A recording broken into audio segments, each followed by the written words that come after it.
So when I lost my dad, like Some months ago. in summer.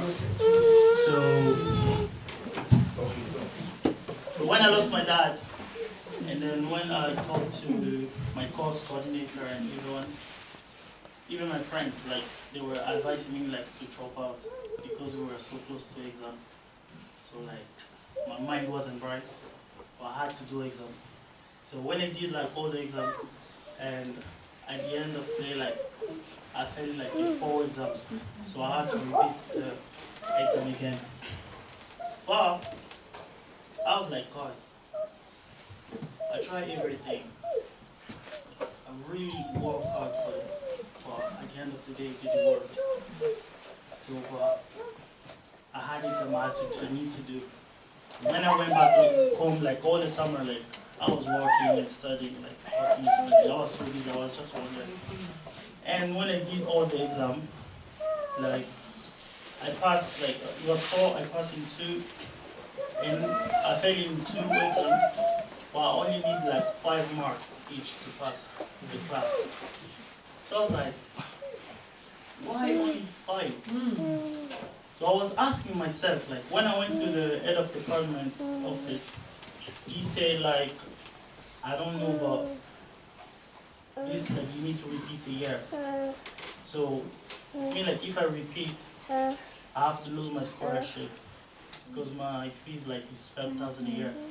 I had even to drop out like in like 2020, I had to drop out just to get the scholarship. So when he told me that, so I was like so down. I didn't know what to do because I was like, who's gonna pay for me the 12,000, and how am I gonna do for next year? Like how am I gonna study? So he said to me to go to see my lecturer. So when I went to my lecturer, I talked to my lecturer like what exactly happened to show me like the exam and everything. But he didn't show me the script, but he just said he didn't like my work. So I was like, why? So he said like, he didn't please me, that's why I didn't like it. So I asked him like, why only 5 points? Because if you didn't like it, you could have even done anything, but why just put me in some place difficult? And he said like, now there's no choice, but you can appeal. So I was like, appeal, so how does it work? So like, you have to appeal, so another lecturer going to correct your work. So if you like your work, it means you pass the class. So when he said that, I woke up and I was like, if he didn't like it, it's the person going to like it. I prayed to God, I said, God, I want you to correct that answer. And I was worried. I was still going to class, like, but I had no class material, no access at all. So it was so hard for me to go, but I was just going.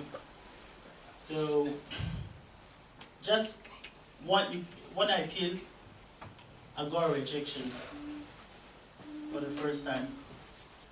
So I started praying. I was like, I went to the bathroom. I was nearly to cry.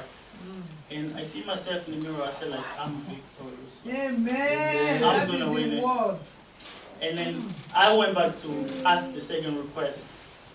And then they showed me the way how to do exactly, so I did as well, just the way they showed me. And it took a week. I didn't get any email, any text for anyone. Well, I was like, where am I going? Because I have like exams that are coming up, but I have no access. But I have to go to class. So I remember it was on Monday. I didn't go to class in the morning. And then my mom asked me like, why did you go to class? I was like, I'm not even registered, like, I don't know what to do. But she said like, don't worry, God will do something. So when I went to the class, just the same day, I went to the class, I was in the library, and then I emailed the exam office. I emailed them to know the update. So it just took me only 15 or 10 minutes. I got an email from the minister of the MTU and then the exam department, the head of department. they just accept my request.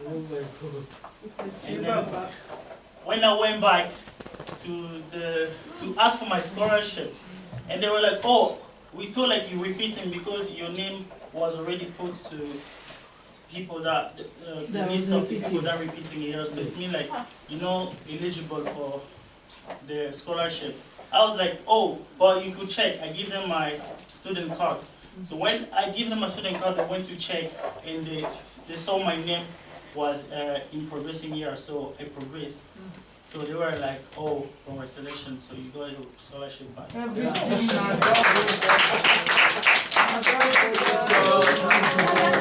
say something? I want to add something. Let someone come, let's hear. Praise the Lord. Oh yeah.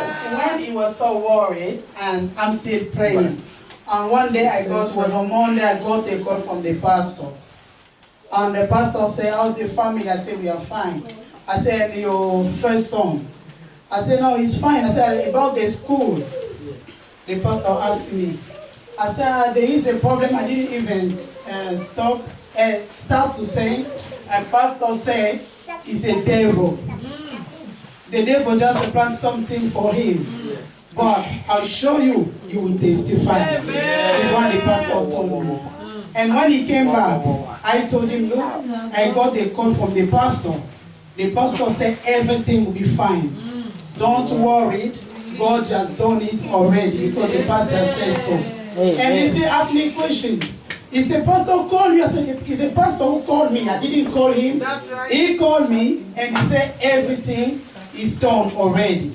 Is what the pastor told me that day. And in the morning when he didn't go to school, I told him, why you didn't go to school? He said, no, mommy, I don't have the access to the class. I have this.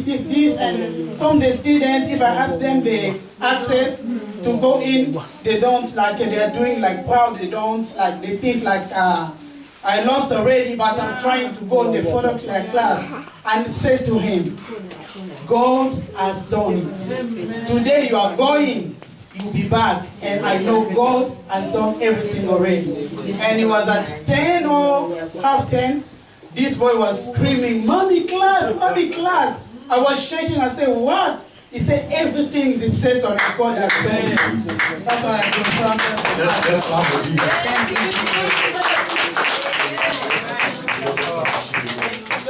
It's a wonderful testimony. For a young man to not be coming from school, no access, and I think the money and everything, and it was a big shock. It was really, people were really disturbing him. Last time he came, you can see that it was really a shock for him. Whatever